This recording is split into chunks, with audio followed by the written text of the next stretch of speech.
Hi friends, this is Ragvi of MA B.Ed Andi. Today I am going to share with you 9th class Behave textbooks andi. Behave text books అంటే మనకి హనీకి సంబంధించినటువంటి ఫ్యామిలీకి names తోటే ఈ 6th నుంచి 9th class వరకు ఉన్నటువంటి బుక్స్కి బిహేవ్ అని, హనీ డ్యూ అని, అలాగే హనీ షకిల్ అని అట్లా నేమ్స్ పెట్టడం సిబిఎస్ఈ ప్యాటర్న్లో పెట్టడం జరిగిందండి. సిబిఎస్ ప్యాటర్న్ ఎట్లా ఉంటుందంటే బైలింగ్వల్లో ఉంది. One side English version, one side Telugu version కూడా అవైలబుల్గా ఉందండి. ఇప్పుడు బిహేవ్ టెక్స్ట్ బుక్లో ఉన్నటువంటి ఫస్ట్ యూనిట్ లోనే ఉన్నటువంటి సెకండ్ పోమ్ గురించి I would like to discuss with you అండి. ఓకే, తెలుగులో మనం పద్యాలను ఎలాగైతే చెబుతామో ఇన్ ద సేమ్ వే ఇంగ్లీష్లో కూడా మనం పోమ్ని రిథమికల్ వేలో టీచ్ చేయాల్సి ఉంటుందండి. అలాగే పిల్లలు కూడా రిథమికల్ వేలోనే దాన్ని నేర్చుకుంటే బాగుంటుంది. ఓకే, అలాగే మనకి తెలుగులో అలంకారాలు అటువంటివి ఎలా ఉంటాయో ఇంగ్లీష్లో కూడా చాలా ఉంటాయండి. అది చాలా ఇంపార్టెంట్ టాపిక్ అండి. నేను మీతోటి ఈరోజు అది షేర్ చేసుకుంటాను. ఇక్కడ చూడండి, ద రోడ్ నాట్ టేకెన్ అంటే ఎంపిక కాబడని దారి అని అర్థం.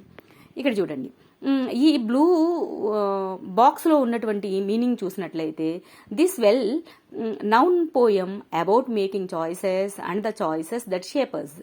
Robert Frost is N American poet. ఈయన రాబర్ట్ ఫ్రాస్ట్ గారని ఒక వెల్ నౌన్ రైటర్ ఉన్నారండి. ఆయన ఎప్పుడూ కూడా ప్రకృతికి సంబంధించినటువంటి అంశాలను గురించి తన రచనలు చేస్తూ ఉంటాడనమాట. ఫ్రాస్ట్ అంటే ఏంటండి, మ్యాక్సిమం ఫ్రోజన్ అన్నా, ఫ్రాస్ట్ అన్నా, లేకపోతే మంచుకు సంబంధించినటువంటి ఫ్యామిలీ అన్నీ కూడా ఫ్రోస్ట్ తోటి వస్తాయి. అట్లా ఈయన ఎక్కువ ప్రకృతికి సంబంధించినవి రాస్తూ ఉంటారు. ఫ్రాస్ట్ అనగానే ప్రకృతికి సంబంధించిందన్న వర్డ్ని ఈజీగా గుర్తుపెట్టుకోవడానికి ఫ్రాస్ట్ అనేది గుర్తుపెట్టుకోండి. అమెరికన్ పోయిట్ ఈయన. Who writes simply. ఆయన రచనలన్నీ కూడా చాలా సింపుల్గా ఉంటాయి, but insightfully about common ordinary experiences. ఆయన అంతర్దృష్టితోటి కామన్గా ఉన్నటువంటి ఆర్డినరీ ఎక్స్పీరియన్సెస్ ఎట్లా ఫేస్ చేయాలి, జీవిత అనుభవాలు ఎట్లా ఉంటాయి అనేవి విషయాలు ఈయన రచనలో గోచరిస్తూ ఉంటాయి. ఓకే, చూడండి.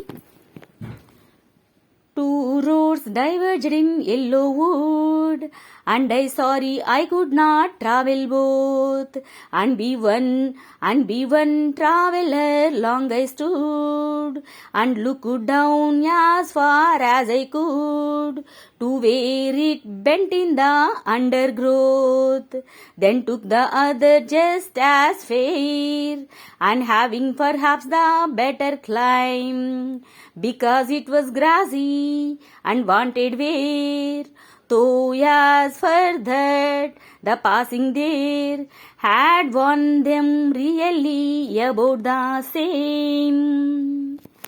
ఓకే అండి, యాక్చువల్గా మనం ఏదైనా స్టోరీ గురించి మాట్లాడుకున్నప్పుడు ప్రతి లైన్కి ఒక మీనింగ్, లేదా ప్రతి వర్డ్కి, సెంటెన్స్కి మనకి ఒక మీనింగ్ అనేది ఈజీగా గ్రాస్ చేయగలం. కానీ ఇంగ్లీష్లో పోమ్స్ వచ్చేటప్పటికి 2-3 లైన్స్ని కానీ టోటల్ స్టాంజా కంప్లీట్ అయితే కానీ దాని మీనింగ్ అనేది రాదు. అలా రాకపోవడానికి అలా వితౌట్ పంక్చువేషన్ మార్క్స్ తోటి ఒక లైన్ గనక స్టాంజా ఇన్కంప్లీట్, ప్రతి లైన్లోనూ ఇన్కంప్లీట్గా ఉండేటటువంటి కామాలు అవేమి లేకుండా లాస్ట్లో కంప్లీట్ చేస్తూ ముందంతా ఇన్కంప్లీట్గా ఉంటే గనక దాన్ని ఏమంటామంటే అండి, పంక్చువేషన్స్ మార్క్స్ లేకుండా ఉంటే దాన్ని ఎంజాంబ్మెంట్ అంటామండి. ఎంజాంబ్మెంట్ అని అనాలి. ఓకే అండి, అంటే ఫస్ట్లో ఏ పంక్చువేషన్స్ మార్క్స్ లేకుండా. అయితే ఇక్కడ ఇచ్చాడండి మనకి ఫస్ట్ లైన్లో కామా ఇచ్చాడు, సెకండ్ లైన్లో ఏమీ లేదు, థర్డ్ లైన్లో ఏమీ లేదు, ఫోర్త్ లైన్లో ఏమీ లేదు, లాస్ట్లోకి వచ్చేసరికి కాలన్తో ఎండ్ చేశాడు. కాలన్ ఉంది చూడండి, సెమీ కాలన్ కాకుండా కాలన్ మార్క్స్ ఉన్నాయి. అట్లా పంక్చువేషన్ మార్క్స్ ఏమీ లేకుండా ఒక పోమ్ని కనుక లాస్ట్ స్టాంజాతో ఎండ్ చేస్తే దాన్ని ఎంజాంబ్మెంట్ అంటారు. ఓకే అండి, ఇవన్నీ పొయిటికల్, వీటన్నిటిని పొయిటిక్ డివైజెస్ అంటారు. ఇవి ఫిగర్స్ ఆఫ్ స్పీచ్లో పార్ట్ అనమాట అండి. Figures of speech, poetic devices అంటారు అనమాట అండి. ఓకే, మనం ఫస్ట్ స్టాంజా తీసుకున్నట్లయితే ఎలా రీడ్ చేయాలో చెప్పాను. ఓకే, రైమింగ్ స్కీమ్ చూడాలి ఫస్ట్. ఈ స్టాంజాస్ లో రైమింగ్ స్కీమ్ ఏమిటై ఉంటుంది చూడండి. 2 roads diverged in a yellow wood అన్నాడు. అంటే వుడ్ అనే సౌండ్ రిథమిక్ గా ఎండ్ అయింది. అదే సౌండ్ మళ్ళీ ఇంకొక చోట మనం ఫైండ్ చేసుకోవాలి. ఎక్కడ ఏ లైన్ లో ఉంది చూడండి, మళ్ళీ థర్డ్ లైన్ లో లాంగ్ ఐ స్టూడ్ దగ్గర ఉంది.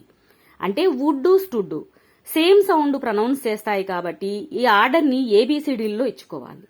ఏబిసిడి ఈఎఫ్జిహెచ్ అలా మనం ఈ సెగ్రిగేషన్ అనేది ఈ లెటర్స్ తోటి చేసుకుంటాం. మనం మ్యాథ్స్ అయితే 1 2 3లో ఎలా చేస్తామో ఇలా ఇంగ్లీష్ కాబట్టండి ఏబిసిడిలో చేద్దాం.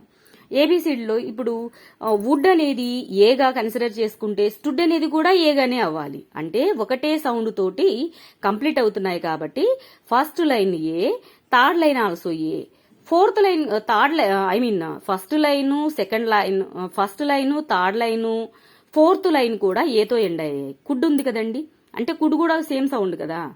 చూడండి, ఎల్ సైలెంట్ అయిపోయి కుడ్ కూడా సేమ్ సౌండ్ వస్తుంది.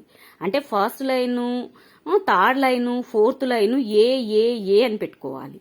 లాస్ట్ లైన్ గ్రోత్ అని ఉంది, అది దాన్ని ముందు కంపేర్ చేద్దాం చూడండి, బోత్ అని ఉంది. అంటే సెకండ్ లైన్ బోత్ సౌండ్ తోటి, అలాగే ఫిఫ్త్ లైన్ గ్రోత్ సౌండ్ తోటి ఎండ్ అయ్యాయి. అంటే సేమ్ రిథమిక్ ఇచ్చాయి కాబట్టి ఈ రెండింటిని బీబీ అని పెట్టుకోవాలి. అప్పుడు రైమింగ్ స్కీమ్ ఏమిటవుతుందండి చూడండి, ఇక్కడ రైమింగ్ స్కీమ్ ఏ ఆర్డర్లో వచ్చింది, ఫస్ట్ ఏ అనే ఆర్డర్లో వచ్చింది. నెక్స్ట్ ఇంకొక బి అనేది వచ్చింది. ఇప్పుడు దీన్ని A B again A B అని ఆర్డర్ చెప్పాలి. ఇప్పుడు ఏంటి రైమింగ్ స్కీమ్ అవుతుంది, ఏమవుతుందండి ఇక్కడ ఏబి ఏఏబి. ఇది ఒక్క స్టాంజాలోనే ఉందా, అన్ని స్టాంజెస్లోనూ ఇట్లానే కంటిన్యూ అయిందా ఒకసారి చూసుకోవాలి మనం.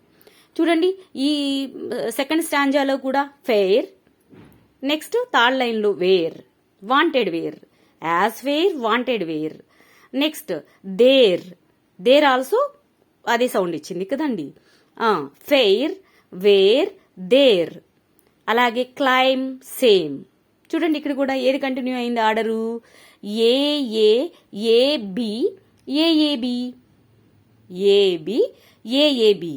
దీన్ని ఏమనాలంటే అండి రైమింగ్ స్కీమ్ అనాలి. కంపల్సరీగా క్వశ్చన్ అడుగుతాడు. 10th క్లాసులో 17 నుంచి 21లో ఉన్నటువంటి పార్ట్ అనమాట అండి. ఇది పార్ట్ బిలో వస్తుంది. పేపర్ ప్యాటర్న్లో పార్ట్ బిలో 17 నుంచి 21 క్వశ్చన్స్లో 5 మార్క్స్కి ఇస్తాడు. ఇది ఏంటి, ఈ పోమ్లో ఉన్నటువంటి 9th క్లాస్లోను 10th క్లాస్లోనూ కూడా ఉంటుంది. ఈ పోమ్లో ఉన్నటువంటి రైమింగ్ స్కీమ్ ఏమని అడిగితే ఇది పెట్టాలి. అలాగే పొయిటిక్ డివైజెస్ అడుగుతాడు. పొయిటిక్ డివైజెస్ చాలా ఉన్నాయి చూడండి. మనకి పొయిటిక్ డివైజెస్ని చెప్పుకునేటప్పుడు ఫస్ట్గా ఎజోనాన్స్ని చెప్పుకుందాం. ఎజోనాన్స్ అంటేనండి ఏం లేదు, రెపిటేషన్ ఆఫ్ ఓవెల్ సౌండ్స్ అండి. ఓవెల్ సౌండ్స్ కనుక రిపీట్ అయితే అది ఎజోనాన్స్ అవుతుంది. ఇప్పుడు ఫస్ట్ స్టాంజాలో ఓవెల్స్ ఎక్కడ రిపీట్ అయ్యాయి చూడండి, TWO2, ROADS రోడ్స్, నెక్స్ట్ ఎల్లోలో ఓ ఉంది, వుడ్లో ఓ ఉంది. ఇదంతా కూడా ఓవెల్ సౌండ్స్ ఇస్తున్నాయి కాబట్టి దాన్ని ఎజోనాన్స్ అనాలి. ఏమనాలండి, దాన్ని ఎజోనాన్స్ అనాలి. అంటే రిపిటేషన్ ఆఫ్ ఓవెల్ సౌండ్స్ ని ఎజోనాన్స్ అని, అలాగే రిపిటేషన్ ఆఫ్ కాన్సోనెంట్ సౌండ్స్ ని ఇక్కడ ఆలిట్రేషన్ అంటాం. రిపిటేషన్ ఆఫ్ కాన్సోనెంట్ సౌండ్స్ ని ఆలిట్రేషన్ అంటాం. ఇక్కడ చూడండి, బోత్లోను స్టుడ్లోను కూడా ఓవోలు వచ్చాయి. వుడ్లో కూడా ఇది రిథమిక్గా మనం రిథమికల్ వేలో వస్తే అది రైమింగ్ స్కీమ్లో చేసేసుకోవాలన్నాం కాబట్టి అది అయిపోయింది. ఇప్పుడు డైవర్జ్డ్ ఉంది చూడండి. డైవర్జ్డ్ అనేది ఇంకొక చోట డి అనేది ఇంకెక్కడైనా రిపీట్ అయ్యిందా, లేదు కదా. ఈ అనేది రిపీట్ అయిందా, ఈ అనేది వై దగ్గర రిపీట్ అయింది చూడండి. వై ఆఫ్టర్ ఈ వచ్చింది. డైవర్జ్డ్లో ఈ 2 times వచ్చింది, అలాగే వై దగ్గర 2 times, వై దగ్గర ఒకసారి వచ్చింది. అంటే ఈ రిపిటేషన్ ఆఫ్ వొవెల్ సౌండ్స్ లేదా కాన్సోనెంట్ సౌండ్స్ ఇవి ఇక్కడ వొవెల్సే అయ్యాయి కదా, అంటే ఇది ఎజోనాన్సే. కాన్సోనెంట్ సౌండ్స్ని వెతుక్కోవాలి మనం. కాన్సోనెంట్ సౌండ్స్ మ్యాక్సిమం ఇక్కడ రాలేదండి. కాకపోతే ఏదైనా వర్డ్ గనక 3 సార్లు 2 సార్లు అట్లా 3 or 4 times 5 times ఎన్నిసార్లు అయినా రిపీట్ అయితే దాన్ని రిపిటేషన్ అనాలి. రిపిటేషన్ నాట్ రిపిటేషన్ అనాలి. చూడండి, అండ్ అనేది 3 times రిపీట్ అయింది కాబట్టి దీన్ని రిపిటేషన్ అనాలి. ఇది కూడా one kind of poetic device అండి. Okay, the road not taken. ఇక్కడ మన పోమ్ నేమ్ ఏంటండి? Road not taken. The road not taken, ఎంపిక కాబడిన దారి. ఓకే అండి, ఇక్కడ చూడండి. అలాగే హైపర్ బోల్, ఏదైనా విషయాన్ని గురించి ఎక్కువగా అదేమిటంటారు, పిట్టల దొర ఎక్కువగా తన గురించి తాను ఎక్కువ పొగడతలు ఉంటాడు చూసారా. ఎక్కువ పొగడతలు గనక రిపీట్ అయితే దాన్ని హైపర్ బోల్ అని చెప్తాము. ఓకే, అలాగే ఆక్సిమొరాన్ అంటేనండి, ఆక్సిమొరాన్, ఆమ్నిటోపియా అనేవి కూడా ఉన్నాయండి. ఆక్సిమొరాన్ అంటే, ఆమ్నిటోపియా అంటే యానిమల్ సౌండ్స్. యానిమల్స్ చేసేటటువంటి సౌండ్ని ఆమ్నిటోపియా అంటారు. అట్లాగే సిమిలి అంటే లైక్తో కానీ యాస్తో కానీ ఏదైనా థింగ్ని కంపేర్ చేస్తే, యాస్తో కానీ లైక్తో కానీ యాస్తో కానీ కంపేర్ చేస్తే, ఏదైనా థింగ్ని ఏదైనా వస్తువుని కానీ మనుషుల్ని కానీ కంపేర్ చేస్తే, ఫర్ ఎగ్జాంపుల్ ఆమె కళ్ళు కలువల వలె ఉన్నాయి. వలే అనేది లైక్, యాజ్ అనేది ఇక్కడ సిమిలి అవుతుంది. ఓకే, అలా కాకుండా డైరెక్ట్ కంపారిజన్ చేస్తే దాన్ని మెటాఫర్ అంటారు. డైరెక్ట్ కంపారిజన్ కనుక చేస్తే దాన్ని ఏమనాలి? మెటాఫర్ అంటారండి. మెటాఫర్ అంటే ఇక్కడ డైరెక్ట్ కంపారిజన్. ఓకే, అతను సింహంలా ధైర్యంగా నిలబడ్డాడు. He roar as a he is the tiger. As అనేది వస్తే సిమిలి అయిపోతుంది. యాజ్ అని కానీ లైక్ అని కానీ పెట్టకూడదు. అసలు అతనే సింహం లాంటి వాడు కాదు, అతనే సింహం రా అని చెప్పి డైరెక్ట్ గా కంపారిజన్ చేస్తే అదే మెటాఫర్ అవుతుందండి. He is the king of the jungle. అతను అడవికి రాజు అని అంటున్నా. అప్పుడు ఏమవుతుంది? మెటాఫర్ అవుతుంది. ఆ కంపారిజను మెటాఫర్ అవుతుంది.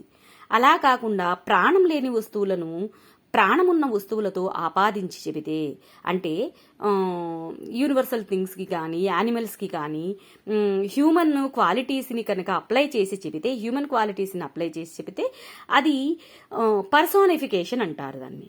ఫర్ ఎగ్జాంపుల్ హ్యూమన్ క్వాలిటీస్ అంటే యాక్చువల్గా యానిమల్స్ని ఏమని చెబుతాం మనం? ఇట్ అని చెప్పాలి. అలా కాకుండా ఆ లయన్ని he is the king of the jungle అని చెప్పటంలో ఈ లైన్లో హీ ఎవరిక్కడ? లయన్ అయింది. అప్పుడు లయన్ని హీ అని మనిషితో పోల్చిన, మనిషి పోలికలతో మనుషులకు వాడాల్సినటువంటి ప్రొనౌన్సియేషన్, ఈ ప్రొనౌన్ని అయితే మనం ప్రొనౌన్స్ చేసాం. దేనికి? లయన్కి ఇది ఏషియన్ లయన్, బెంగాల్ టైగరు అని చెప్పి దాని గురించి చెబుతూ హీ అని అంటున్నాము. అంటే మనిషితో పోలుస్తున్నాము. పోనీ అలా కాదండి, ఇప్పుడు ఈ వాల్ ఉంది, ఆ వాల్ బ్లూ కలర్లో ఉంది అంటున్నాను. ఆ వాల్ బ్లూ కలర్లో ఉంది అంటే ఓకే, అది డైరెక్ట్ కంపారిజన్. అలా కాకుండా ఇప్పుడు నేను ఆ బ్లూ బుడ్డోడురా, మా బ్లూ బుడ్డోడు ఉన్నాడు చూశారు అన్నాను. మా బ్లూ బుడ్డోడు అంటే ఎవరక్కడ? వాళ్ళు. ప్రాణం లేని వస్తువుకి ప్రాణమున్న వస్తువుని ఆపాదించి చెప్పాను. అక్కడ పర్సానిఫికేషన్ అన్నమాట. ఓకే అండి, అట్లా. ఇక్కడ చూడండి, నెక్స్ట్ పర్సానిఫికేషన్ ఉంటుంది. ఇమాజరీ. ఇప్పుడు మీకు నేను వాల్ చెప్పాను కదా, వాల్ గురించి లేదా టైగర్ గురించి చెప్పాను కదా. చెబుతున్నప్పుడు మీ మైండ్లో ఒక పిక్చర్ అనేది ఊహించుకుంటూ ఉంటారు, ఇమేజ్ చేసుకుంటారు. ఒక ఇమేజ్ అనేది క్రియేట్ అవుతుంది మీ మైండ్లో. అదే ఇమాజరీ. ఏదైనా మనం ఒక విషయాన్ని చదివేటప్పుడు కానీ సెంటెన్స్ని చదివేటప్పుడు కానీ మనకు ఒక ఇమేజ్ గనక మన మైండ్లో క్రియేట్ అయితే అదే ఇమాజరీ అని అర్థమైందండి? అట్లా. నెక్స్ట్ అజోనాన్స్. హైపర్బోల్ అంటే ఎక్కువగా చెప్పడం అని చెప్పాను, ఇమాజినరీ అయిపోయింది. అజోనాన్స్ అయింది, ఆలిటరేషన్ అయింది, రిపిటేషన్ అయింది. నెక్స్ట్ ఆమ్నిటోపియా అంటే యానిమల్స్ చేసే సౌండ్స్ ఏంటవి, like roar, soar, barking, dog is barking, lion is roar, lion is roaring, like that sounds are there no some animal sounds. వాటిని కంపేర్ చేసేటప్పుడు దాన్ని ఆమ్నిటోపియాగా చెప్పాలి. ఓకే, ఐరనీ అంటే ఏంటంటేనండి, ఏదైనా ఒక వస్తువును కానీ పదార్థాన్ని కానీ లేదా మనుషుల యొక్క పనులను కానీ మనం కంపేర్ చేసేటప్పుడు అబ్బా ఏమి చేసావురా బాబు అంటే అక్కడ వ్యంగ్యం గోచరిస్తుంది. ఏం చేసావురా అంటే వాడు రైట్ కాదు చేసింది, రాంగ్ ఏదో చేశాడని అర్థం కదండి. కానీ మనం దాన్ని రైట్ చేసినట్టుగా చెప్తున్నాం అంటే వ్యంగ్యం, అది ఐరనీ అవుతుంది అనమాట అండి. అటువంటివి కనుక మనం ఈ పోమ్స్లో లైన్స్లో ఎక్కడైనా ఫైండ్ అవుట్ చేస్తే దానిలో ఇది ఉంది అని అర్థం అనమాట అండి. మనం ఎగ్జామినేషన్ పాయింట్ ఆఫ్ వ్యూలో క్వశ్చన్ కనుక వస్తే ఇట్లా అడుగుతాడు. అందుకని వీటిని క్లియర్ ఐడెంటిఫికేషన్ తెలుగులో దీని గురించి పూర్తిగా కనుక తెలుసుకున్నట్లయితే ఆ లైన్ చూడగానే ఓహో ఇది ఇమాజినరీ అవుతుందా, ఇది ఐరనీ కదా అన్న. ద రోడ్ నాట్ టేకెన్, ఇక్కడ కూడా ఐరనీ ఉంది చూడండి. ద రోడ్ నాట్ టేకెన్, ఎంపిక కాబడలేదు రోడ్డు. అంటే ఎంపిక కాబడలేదు రోడ్ అంటే అతను ఫర్ ఎగ్జాంపుల్ ఈ మూవీ మహేష్ బాబు మూవీ టక్కరి దొంగ ఏదో ఉందండి, దానిలో నలుగురికి నచ్చనిది నాకసలే నచ్చదురు అన్న సాంగ్ ఉంటుంది చూసారా. నలుగురికి నచ్చినది నాకు అసలే నచ్చదు, ఎవరికైతే నచ్చిందో వాడికి నచ్చుతుంది, అట్లా అనమాట అండి. అంటే నలుగురు నడిచేటటువంటి దారిలో ఇతను నడవడు, ఇతడు కొత్త దారి కావాలి, కొత్త దారి కనుక్కుంటాడంట. అంటే నలుగురుతో పాటు నారాయణ, కులంతో గోవింద అన్న ఓడ్స్కి వ్యతిరేకం అన్నమాట ఇక్కడ. అట్లా అండి, ఐరనీ ఉంది అని అర్థం. ఓకే అండి, థ్యాంక్ యూ.